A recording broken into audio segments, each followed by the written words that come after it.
Assalamualaikum warahmatullahi wabarakatuh. Bismillahirrahmanirrahim. Alhamdulillahirabbil alamin wa bihi nasta'in wassalatu wassalamu ala Rasulillah wa ala alihi wa sahbihi wa man walah. Rabbi shrah li sadri wa yassir li amri wahlul 'uqdatam min lisani yafqahu qawli. Subhanaka la ilma lana illa ma 'allamtana innaka antal alimul hakim. Allahumma ja'al jam'ana hadha jam'an marhuman wa tafarruqana min ba'di hadha tafarruqan ma'suman. Qala Allah Ta'ala fil Qur'anil Karim ba'da a'udzu billahi minasyaitonir rajim. Qul inna salati wa nusuki wa mahyaya wa mamati lillahi rabbil alamin la syarika lahu wa bidzalika umirtu wa ana awwalul muslimin. Wa qala Rasulullah sallallahu alaihi wasallam kullu ummati yadkhuluna jannah illa man aba. Qila wa man ya'ba ya Rasulullah? Qala wa man ata'ani dakhalal jannah wa man asani faqad aba, au kama qala. Yang kita muliakan Tuan Haji Ismail Ar-Razali, pengurusi jawatan kuasa pengurusan Surau Darussalam beserta dengan seluruh ahli jawatan kuasa pengurusan surau. Yang saya muliakan barisan para imam, petugas-petugas surau, seterusnya sukarelawan surau, dan muslimin muslimat rahimakumullah. Alhamdulillah, pertama dan selamanya kita merafakkan puji syukur kepada Allah Subhanahu wa taala di atas pelbagai nikmat yang telah kita perolehi, yang telah kita terima daripada Allah Subhanahu wa taala. Jadi mudah-mudahan, saya selalu menyebut, mudah-mudahan kita mampu untuk mensyukuri, berterima kasih kepada Allah Subhanahu wa taala di atas apa juga nikmat yang telah kita kecapi selama ini. Baik. Muslimin muslimat rahimakumullah, seperti yang saya diminta pada malam ini, kita akan mengulang membicarakan berkenaan dengan solat. Berkenaan dengan solat. Walaupun ada di antara kita di sini yang dah biasa dengan solat, dah tahu ilmu-ilmu ataupun panduan serta tata cara solat, namun tidak dinafikan ada juga yang masih tidak berapa clear, bahkan ada yang keliru. Ada yang lupa, ada yang ingat-ingat lupa. InsyaAllah mulai pada minggu ini, kalau umur kita panjang, kalau ada jodoh, kita akan bertemu setiap minggu untuk kita mengulang, kita membicarakan berkenaan dengan solat. Boleh dikatakan dalam bahasa orang Sarawak, si ada yang kita si tahu berkenaan dengan solat ataupun sembahyang. Sembahyang sembahyang kata orang Melayu. Daripada tadika kita dah belajar dan dilatih untuk solat, untuk sembahyang. Sekolah rendah dengan kafanya, sekolah menengah dulu ada fafanya. Kemudian kita belajar di rumah pun, kita belajar di surau masjid. Bahkan selalu pihak-pihak tertentu yang menganjurkan kursus-kursus bimbingan solat, bahkan ada yang menyebut sebagai smart solat. Itu tidak lain dan tidak bukan adalah upaya kita dan mereka untuk memastikan kita memiliki ilmu yang sepatutnya, ilmu yang boleh kita jadikan panduan untuk kita mendirikan solat yang betul dan sempurna. Jadi insyaAllah pada malam ini saya menyebutnya sebagai kuliah bimbingan solat lengkap. Saya ulangi, insyaAllah kita akan menyebutnya sebagai program kuliah bimbingan solat lengkap. Mengapa tidak solat sempurna? Tu tadi payah sikit nak cerita mensolat sempurna tu. Allahu Akbar, dah kita sempurna. Allahu Akbar, dah pikiran kita kelain, hati kita kelain. Apa cerita nak sempurna? Jadi kita menyebutnya sebagai kuliah bimbingan solat lengkap. Apa maksudnya? kita nak tahu ilmu-ilmu yang selengkapnya berkenaan dengan solat yang boleh kita jadikan panduan. Dengannya mudah-mudahan solat kita akan menjadi betul. Solat kita akan menjadi betul. Kena kita perlu membetulkan solat kita. Bukan solat kita ajak tuan-tuan, puan-puan, bukan solat kita ajak yang perlu kita betulkan, tetapi semua amalan, semua amal ibadah, semua amal kebaikan ataupun amal soleh yang kita lakukan kena kita betulkan. Saya selalu menyebutkan di pertemuan-pertemuan yang lepas, kita mesti memperbanyakkan ibadah kita, dan lebih penting kita membetulkan amalan kita tersebut. Kerana hanya amal ibadah, amal yang betul sahaja yang diterima oleh Allah Subhanahu wa taala, di samping syarat utamanya yaitu ikhlas. Maknanya selepas ikhlas kita perlu membetulkan solat kita.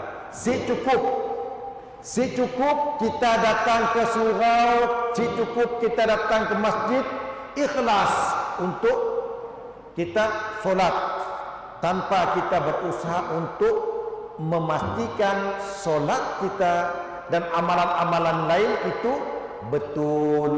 Apa maksudnya betul? Betul sebagaimana yang dikehendaki oleh Allah Subhanahu wa taala, dan betul sebagaimana yang dicontohkan oleh baginda Nabi Muhammad sallallahu alaihi wasallam. Perintah Allah macam tu kita ikut, contoh Nabi macam tu kita ikut. Semua amal ibadah kita, semua amalan kita mesti pertama ngikut apa yang Allah perintah, yang kedua kita follow, kita ngikut bagaimana yang telah dicontohkan oleh baginda Nabi Muhammad sallallahu alaihi wasallam. Meskipun kita akan mampu untuk mengikut keseluruhan 100% mampu,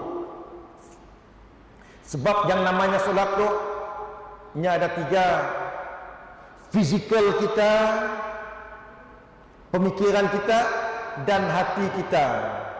Mun kita mampu mengubah fizikal kita, mun kita mampu mengubah pemikiran kita, mun kita mampu untuk mengubah hati kita dalam sembahyang, baru kita insya-Allah akan menghampiri kesempurnaan di dalam solat.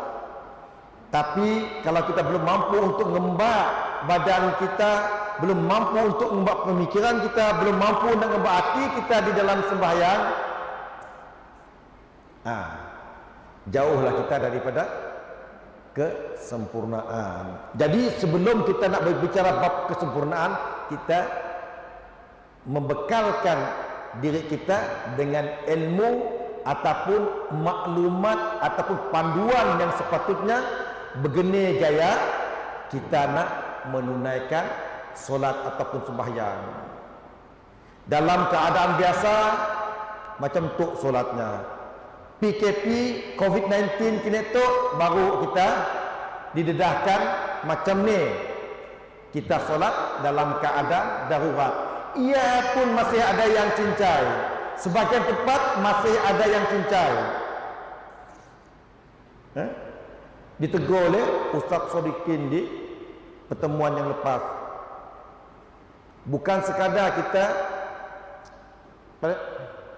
memastikan jarak, tetapi lurusnya saf itu tetap kita jaga. Jaraklah, jarak dalam bahasa Malaysia lah, bukan jarak dalam bahasa ba'i. Jarak hai mukau jarak jaga. InsyaAllah pada pertemuan kita malam ini dan insyaAllah di pertemuan-pertemuan akan datang, kita akan coba untuk belajar, coba untuk mengulang kaji bagaimanakah solat yang sepatutnya. Sebelum daripada itu, Saya nak mengingatkan tuan-tuan, puan-puan sekalian, apa yang saya bakal kongsikan, insya-Allah akan saya ajar. Kita fokus kepada mazhab Syafi'i sahaja. Ya? Kita kena tahukan nangga dalam YouTube, nangga dalam internet lah. Minat macam ajarannya kan. Oh, macam tu lah, macam yalah, macam nun yang di tangga kita dalam TV. Sibuk kita lain. Saya rasa semua kita confused. Ustaz tu madah macam tu cara sembahyang pakai kerusi, macam tu cara sembahyang duduk, macam-macam lah. Minat macam. Nah, ni satu benar tu. Nak ni satu benar. Berlaku pelbagai maklumat ataupun info ataupun nak diajar oleh pelbagai ustaz. Jadi insyaAllah kita mulai pada malam ini dan malam-malam seterusnya kita akan cuba mencari ilmu, petunjuk dan panduan dalam kita menunaikan solat dan sumber rujukan kita insyaAllah. Kitab Al-Fiqh Al-Manhaji, ibadah dalam fiqh Asy-Syafi'i. Maknanya kita fokus dengan apa? Fokus dengan mazhab kita aja, Asy-Syafi'i. Jangan kita orang nanya, ustaz, apa ustaz nun madah macam nun, ustaz yang madah macam ya? Si pandailah saya jawab, mundua luar daripada lingkungan mazhab Syafi'i. Betul sih? Macam-macam pandangan kena kan berkenaan dengan solat. Jadi saya ulangi, kita fokus dengan mazhab Syafi'i sahaja. Kalau tuan-tuan ada maklumat lain daripada apa yang diajar oleh ulama-ulama mazhab Syafi'i, simpan dulu. Saya sih pandai nak berhujah, saya sih pandai nak berbahas. Kita fokus dengan apa? Dengan kitab yang ada di hadapan kita. Baik.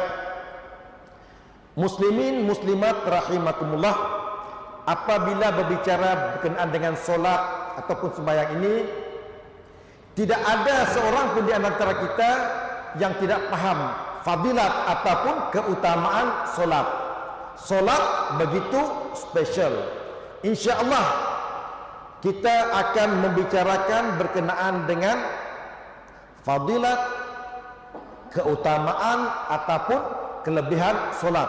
InsyaAllah kita akan membicarakan di pertemuan-pertemuan yang akan datang. Malam ini kita skip, kita melompat, kita tidak pergi kepada keutamaan fadilat, kita tidak pergi pula kepada bab taharah berwuduk, kita terus melompat kepada tata cara solat.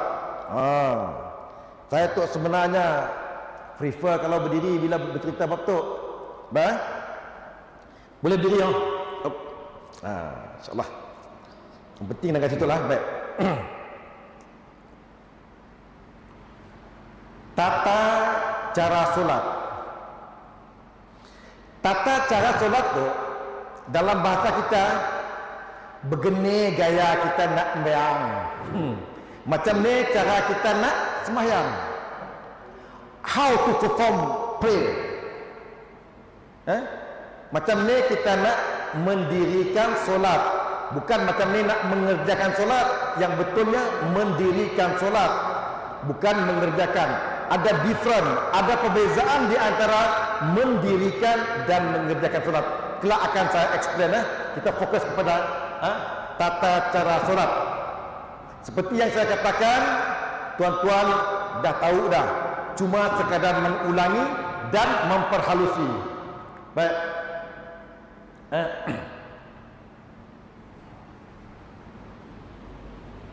Tangga dulu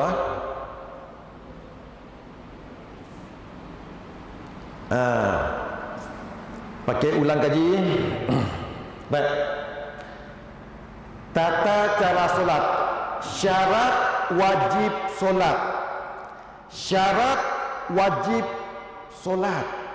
Apa dia? Apa maksud Apa maksud syarat wajib solat? Maksud syarat wajib solat ialah apabila ada 1, 2, 3, 4, 5, apabila ada kelima-lima perkara ini pada diri kita, maka wajib solat. Jangan pandai-pandai nak cari alasan untuk tidak solat. Okey? Maksud syarat wajib solatnya apabila ada kelima-lima perkara itu dalam diri kita, maka wajiblah solat. By hook, by crook, kita tidak ada pilihan. Kita kena perform. Kita kena mendirikan solat. Baik. 1, 2, 3, 4, 5. Okey. Pertama, Islam. Mun kita orang Islam, maksudnya wajib solat? Wajib. Mun kita mengakui, mengiktiraf bahawa kita Islam, maka wajib solat. Okey, sekarang nak mengulangi ya.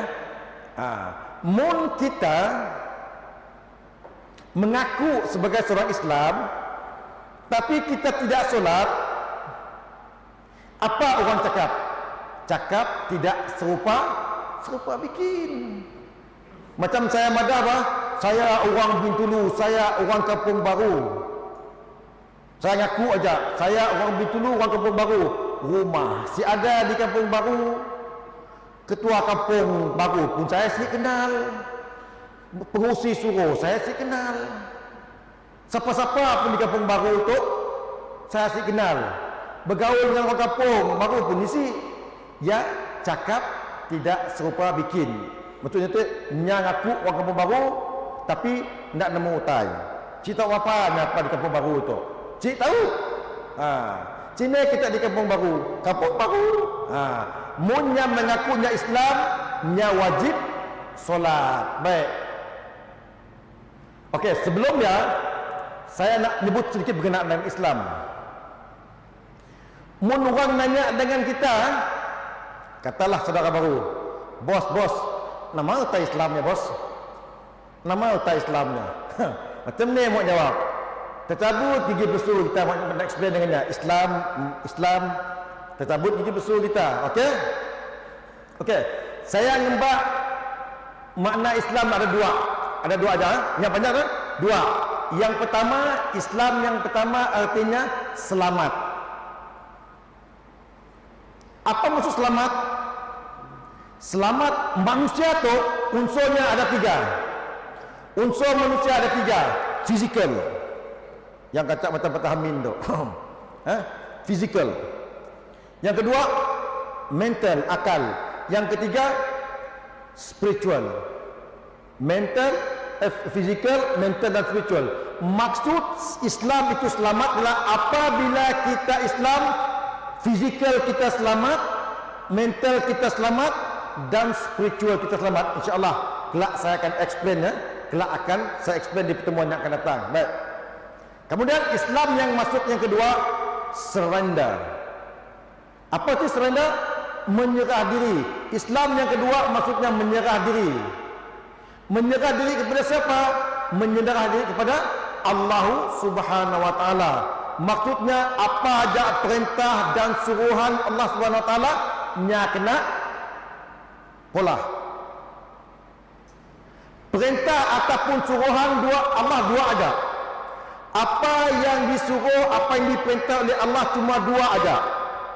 Yang pertama buat nak disuruh, yang kedua tinggal yang dilarang.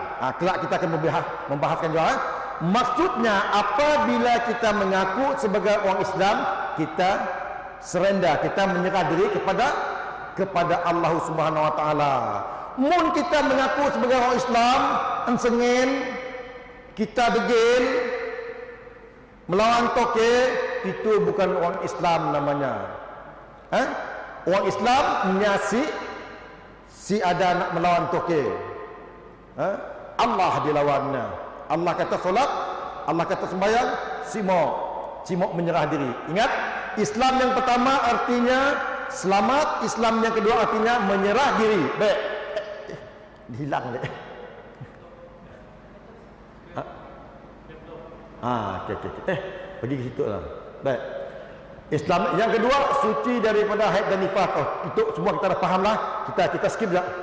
Kemudian berakal. Maksudnya mun kita Islam, mun kita suci, mun kita berakal, kita wajib solat. Jangan manas bila orang nak kau tok bodoh, kau tok gila, mun si sembahyang nak. Bahasa kasarnya lah, bahasa kasarnya. Orang yang berakal, orang yang sembahyang. Orang yang berakal, orang yang sembahyang. Tapi janganlah kita samseng-samseng juga agak orang dia mentang-mentang ni sembahyang. Paloi kau tu. Kau tu sewel kau tu. Janganlah macam dia. Ujung-ujung bertumbuk. Mun bertumbuk memang kalah kita lah. Berakal. Kemudian baligh. Yang ketiga baligh. Baligh kita dah sampai kalau perempuan nya akan datang haid, yang laki-laki nya akan keluar mani, biasanya melalui mimpi lah. Balik yang kita faham lah, semua tu dah bahasa. Yang kecil-kecil lah faham insyaAllah, jadi faham tak yang boleh. Yang keempat, berada dalam keadaan sedar, tidak tidur. Apabila kita sedar, kita asyik tidur, kita mesti wajib solat. Tengah kita hari tu nak tengah kita main game, tiba-tiba zuhur, Allahu Akbar, Allahu Akbar, azan makruh tu zuhur, wajib solat sih, wajib solat, kecuali lah mun time dia kita tidur, tertidur. Jadi kalau kita sedar, kalau kita tidak tidur, kalau kita tidak mabuk, kalau kita tidak pengsan, hitam, maka wajib bagi kita untuk mendirikan solat. Okey, semua dah tahu ya lah. Pakai mengulang tak? Okey. Okey. Itu syarat wajib solat. Adik-adik, dengarlah. Ya. 1 2 3 4 5. Kalau ada 5 benda ini wajib kalau kita ada 5 benda ini, kita tidak solat, insya-Allah, bukan insya-Allah, kita akan dicatat sebagai orang yang tidak patuh kepada perintah Allah Subhanahu wa taala. Baik, itu syarat wajib. Kemudian syarat sah solat. Apabila sudah ada 5 benda tu tadi, ada 5 benda tu, kita pun mengerjakan. Kita Islam, kita suci, kita berakal, kita balik, kita berada dalam keadaan sedar, kita pun solat. Tetapi secukupnya ada syarat sah solat. Apa maksud syarat sah solat? Ada 1 2 3 4. Kalau ada 4 syarat tu, baru solat kita diterima. Katakanlah kita suci, masuk waktu, kemudian menghadap kiblat, tapi tidak menutup aurat, maka tidak sah. Okey, kita tengok satu persatu. Baik. Syarat sah solat. Syarat sah solat maksudnya dia solat kita okey. Dalam bahasa kasarnya solat kita okey, dan insya-Allah dari segi hukumnya solat kita diterima oleh Allah Subhanahu wa taala. Taharah. Taharah maksudnya suci, suci. Apa maksudnya suci? Suci badan daripada sebarang hadas. Suci badan daripada sebarang hadas. Untuk semua kita fahamlah. Suci badan daripada sebarang hadas. Nantilah adik-adik insya-Allah akan faham satu hari nanti. Yang kedua, suci badan daripada najis. Hadas kena suci, najis pun kena suci daripada badan. Yang ketiga, suci pakaian daripada najis. Bukan sekadar badan, pakaian pun kena suci. Okey. Suci tempat solat daripada najis. Okey. Badan, pakaian, tempat solat kita kena suci. Okey. Baik, kita dah faham. Masuk waktu. Masuk waktu tu ialah kadang-kadang gelik hati saya. Adalah saya berjumpa dengan seorang hamba Allah yang agak rapat macam mengumpat ke saya tu.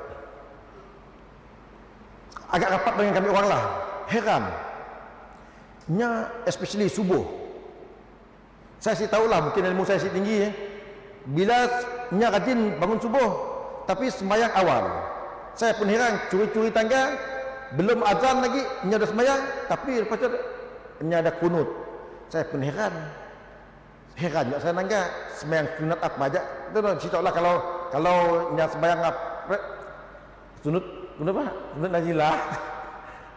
Jadi ada saya berjumpa dengan kawan sekerja saya dulu, rajin sembahyang subuh, rajin bangun subuh, tapi nya sembahyang awal daripada kami orang.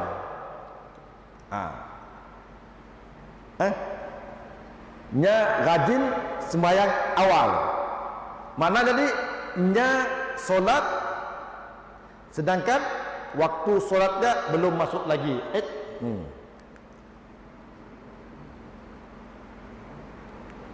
Baik. Masuk waktu solatnya, okey. Menutup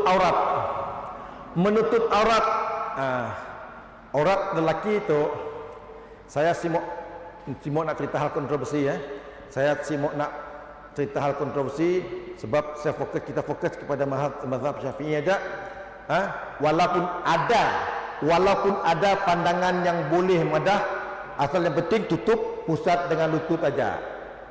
Tutup pusat dengan lutut aja. Tapi bagi pandangan pribadi saya lah, itu sesuatu yang kurang beradab lah, tidak beradab lah bagi saya lah. Kalau kita tidak berhalangan, tiba-tiba selamba je sembahyang, kita pakai kain tuala kah, kain pelikat kah, si menutup keseluruhan badan kita, menutup aurat. Walaupun aurat laki diberitahu daripada pusat sehingga ke lutut, tetapi dalam kes solat kita kena menutup keseluruhan badan kita dengan pakaian yang selayaknya. Bukan macam perempuan nak tutup semua sih pakainya. Untuk laki-laki, perempuan nak tutupin. Kemudian menghadap kiblat. Menghadap kiblat tu, menghadap kiblat. Katakanlah di sini kiblat. Tetapi kalau nya terpesong sikit, okey. Terpesong sikit, okey. Tapi jangan terlalu-lalu. Kadang-kadang saya ada pengalaman pergi ke travelling, tidak berjumpa dengan surau ataupun masjid ataupun musala tempat sembahyang. Kita sembahyang di mana-mana, kita kena menghadap kiblat. Biasanya kita akan berpandukan kepada matahari kan, berpandukan kepada matahari. Kalau kita terpesong sikit, sikit saja siapa? Jangan, saya ulangi, jangan kelalu-lalu. Ini pun apa istilahnya? Direction, terlalu lari boleh. Menghadap kiblat. Baik. Saya ulangi, apabila kita menyempurnakan yang pertama suci, yang kedua masuk waktu, menutup aurat, dan keempat insya-Allah dari segi hukum, dari segi ketetapan agama, solat kita sah dan insya-Allah diterima. Okey, saya rasa tu ada masalah lagi lah, kita terus skip. Baik. Rukun solat, benda tu pun kita dah bincangkan. Okey. Rukun solat. Sekadar nak mengulangi ya. Faham apa itu rukun ya? Mun nanya kita apa rukun? Orang nanya dengan kita apa rukun? Rukun solat. Baik, saya ulangi ya. Saya dah jelaskan di pertemuan yang lepas, yang dimaksudkan dengan rukun solat ialah sesuatu yang mesti ada di dalam solat. Sesuatu yang mesti ada di dalam solat. Tidak boleh tidak mesti ada. Sebagai contoh, rumah kan? Apa rukun rumah? Rumah mesti ada atap. Rumah mesti ada dinding. Rumah mesti ada pintu. Rumah mesti ada tingkap. Tingkap wajib tidak? Tidak wajib. Rumah tingkap bukan rukun. Kalaulah kita buat rumah tanpa tingkap, boleh tak? Boleh. Boleh sih kita mula rumah tanpa pintu, boleh sih? Ya Rabbi, bukan main tile rumah yang kaca sendiri tile. Saya ada pintu. Bukan main lagi. Oh, dengan rumah batu mama daripada Langkawi, rumah yang kaca, pun kaca. Masuk dalam saya ada lantai. Boleh sih? Si boleh. Okey. Rukun rumah, bumbung, atap yang mesti ada bagi sebuah rumah. Kita dengan Baitullah, Kaabah, rumah Allah, ada penjanji. Apa Baitullah tu saya ada penjan? Saya ada penjan Baitullah. Ada sih? Saya dah kan? Baik. Makna tadi penjan, tingkap, jendela bukan rukun. Dinding rukun, ni ada rumah saya ada berdinding. Lantai rukun, ni ada rumah saya ada berlantai walaupun tanah kan. Kemudian atap rukun walaupun atap nipah kan, walaupun transparan yang pun atap, yang penting atap. Kemudian pintu rukun, sebab tanpa pintu macam mana kita nak masuk? Mun rumah si bertingkap boleh sih? Boleh, rumah si bertingkap. Mana tadi kita masih boleh diam di rumah yang si ada tingkap. Betul sih? Boleh diam sih? Boleh, walaupun kurang selesa. Tapi kini tu pasang je aircon. Sebagian rumah orang kaya-kaya kadang-kadang ada tingkap tapi si benar dibuka. Sebab apa? Fully aircon. Baik. Yang dimaksudkan dengan rukun solat adalah sesuatu yang mesti ada untuk menyempurnakan, untuk melengkapi solatnya. Faham tak? Okey. Ada 13. 13. InsyaAllah kita akan habis semua malam tu. 13. Yang pertama niat. Dalam bab niat ni tuan-tuan kena faham betul-betul. Kena faham betul-betul. Niat solat si cukup ikhlas. Ikhlas si cukup. Dengar. Bagi seorang yang beriman, bagi seorang muslim, bab niat si cukupnya ikhlas. Dia kena membetulkan niatnya. Apa maksudnya membetulkan niatnya? Baik. Apabila kita solat, tanamkan dalam hati kita, tanamkan di minda kita bahawa kita solat bukan sekadar kerana solat itu diwajibkan oleh Allah Subhanahu Wa Taala, tetapi kita solat kerana kita nak mengabdikan diri kepada Allah Subhanahu Wa Taala, kita nak menghambakan diri kepada Allah Subhanahu Wa Taala. Bukan semata-mata kerana solat itu wajib difardukan kepada kita, tetapi memang solat itu lahir dari apa? Dari rasa kehambaan kita. Kita nak menghambakan diri kepada Allah Subhanahu Wa Taala. Baik. Di samping ikhlas, niat. Yang pertama niat. Pernah masa niat tak? Pernah masa niat? Pernah masa niat? Pernah? Dapat ditangga si niat? Dapat ditengok? Dapat ditangga niat tak? Dapat? Macam mana ni? Corang? Okey. Niat nampak tak? Nampak? Coba itu nak.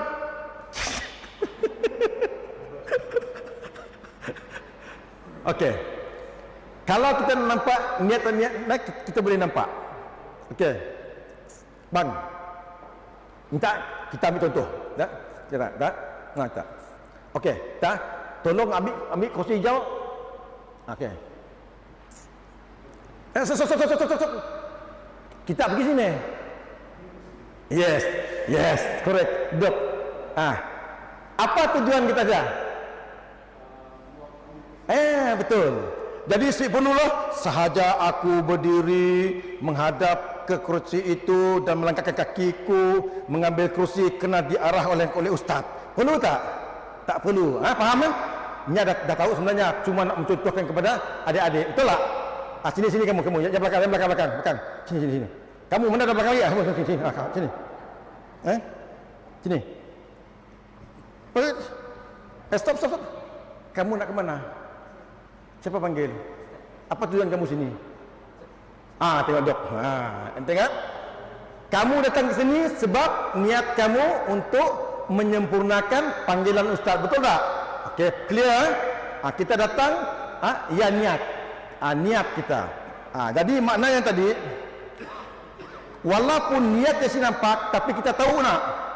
Contohnya, kita nak pergi ke Sibu sebab ada pertandingan archery memanah. Kita pergi. Perlukah kita sahaja aku menyetapkan kereta aku memandu ke Sibu kami akan mengadakan petik, perlu kan? Sebab niat ada di dalam hati. Okey.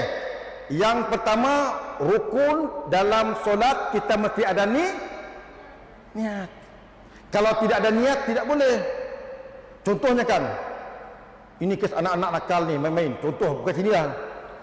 Main dia main dengan kawan-kawan dia, tiba-tiba dikejar kawan dia, masuk surau, masuk masjid. Oleh kerana supaya kawan dia tak kacau dia, masuk Allahu Akbar. Dia sembahyang, dia takbir, dia ada niat nak sembahyang tidak? Apa niat dia sembahyang?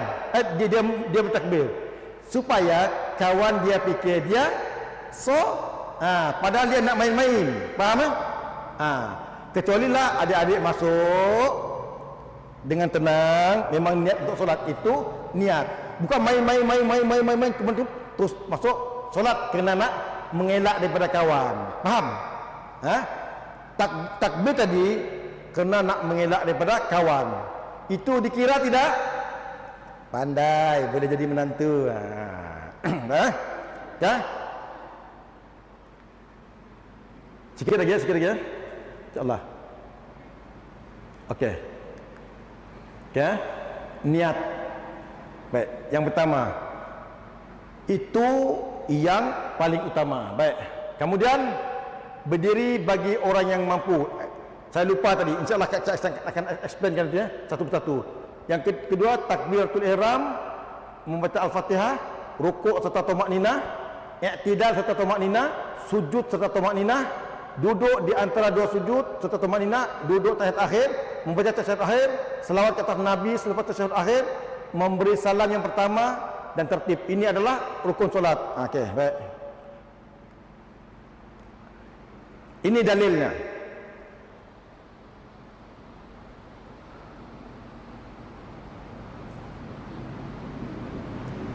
Dalilnya maknanya apa yang kita lakukan termasuklah dalam ibadah solat, dia ada dalil, dia ada arahan langsung daripada Allah Subhanahu wa taala. Tengok, Nabi sallallahu alaihi wasallam telah bersabda, sesungguhnya amalan itu bergantung kepada niat. Tengok, rukun yang pertama niat. Ini dalilnya. Maksud niat. Tengok, maksud niat. Maksud niat adalah qasad, keinginan untuk melakukan sesuatu yang diiringi dengan perbuatan. Tengok. Okey. Maksud niat adalah qasad. Tengok, disebut di sini qasad, keinginan untuk melakukan sesuatu yang diiringi dengan perbuatan. Maknanya dalam hati kita ada keinginan untuk melakukan sesuatu, dan keinginan itu mesti terus diikuti dengan tindakan. Mesti diikuti dengan tindakan. Keinginan untuk melakukan sesuatu yang diiringi dengan perbuatan. Jangan kita duduk, datang kita di situ nak sembahyang, tapi sampai dalam suruh kita duduk di luar ya, duduk melayan mesej. Padahal niat kita dari rumah adalah untuk solat, tapi nya masih di luar pagar main mesej. Niatnya tidak disertai terus dengan perbuatannya tadi. Munnya nak solat, niat ada rumah, kemudian di luar pagarnya berhenti memesej, masuk dalam pagar, dalam surau nya pun berdiri pun nya masih tengok, mungkin surau, mungkin masjid baru tengok. Padahal sepatutnya nya berdiri dengan tenang, terus diikuti dengan takbir. Setelah niat dalam hatinya diikuti dengan takbir. Nya sih tangannya Wah, steady tail suruh tu Dulu waktu ku di situ dulu nang papan sini ndak ada di papan dulu. Nangga cerita hal papan suruh. Tangganya hui. Dah macam istana dah suruh dah masjid tu. Nyate lupa bahawa niatnya untuk solat. Jadi nya menerawang.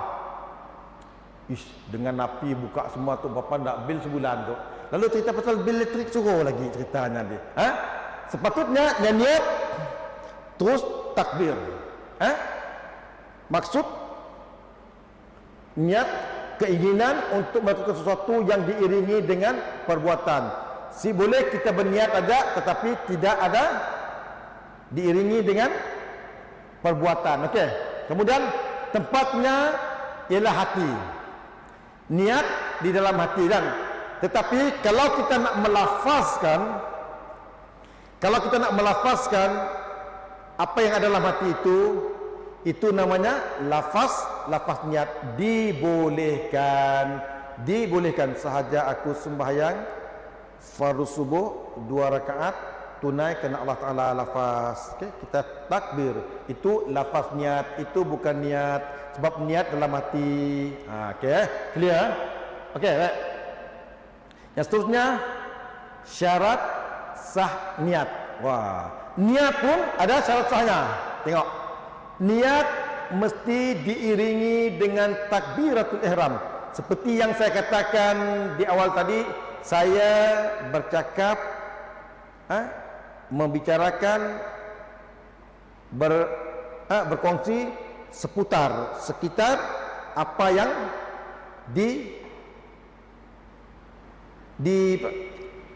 disebut oleh ulama-ulama mazhab Syafi'i. Kalau mazhab lain kan, kalau mazhab lain boleh kan dari rumahnya dah boleh pasang niat kan, datang rumah terus takbir terus. Tetapi kita tidak, kita niat baru kita iringi dengan takbiratul ihram. Baik, niat mesti diiringi dengan takbiratul ihram. Baik. Okey.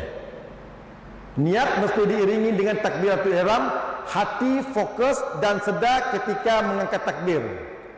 Sebab biarlah saya terus terang bila saya solat, saya akan beri masa dengan berimpun take time. Ambil 2-3 saat lah, 2-3 saat, bukan 2-30 saat, bukan 2-3 jam, bukan 2-3 minit.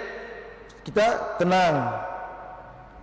Biar kita tenang, mikir benda-benda pelik-pelik. Kadang-kadang kita dari rumah, kadang-kadang kita dari office, kadang-kadang kita daripada pasar, macam-macam dalam hati, macam-macam dalam minda kita. Jadi kalau boleh kosongkan minda kita, kosongkan hati kita, kita fokus nak untuk mendirikan solat kerana Allah Subhanahu Wa Taala. Jangan bawa benda-benda dunia di dalam pemikiran kita, di dalam hati kita. Memang susah. Sebab biarlah kita kena tahu macam ni cara untuk kita khusyuk di dalam solat. InsyaAllah kita akan membicarakan kaifiat ataupun kiat ataupun tips macam ni supaya kita dapat khusyuk di dalam solat. InsyaAllah dah ada slot lain lepas tu. Baik. Hati fokus dan sedar ketika mengangkat takbir.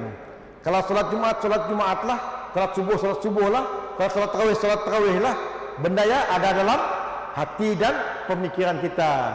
Kemudian ingat jenis solat dan kefarduannya. Tengok, dua aja yang kita kena ingat. Kita ingat jenis solat. Pertama yang kita kena ingat, solat fardu isya, bukan solat sunat isya. Solat fardu. Solat apa solatnya? Solat isya fardu ke sunat? Dengar, solat yang kita nak dirikan lepas tu solat isya fardu kah ataupun sunat? Ya ada dalam hati kita, ada dalam minda kita. Baru kita takbir dengan tenang. Sebab dialah saya bukan tidak setuju dengan sebagian imam. Kalau bolehlah tenangkan sedikit dah. Sebab kadang-kadang ada imam yang macam sengautnya, makmum di belakang belum ready. Take time. Apa benda yang terbesar dalam kehidupan kita? Solat.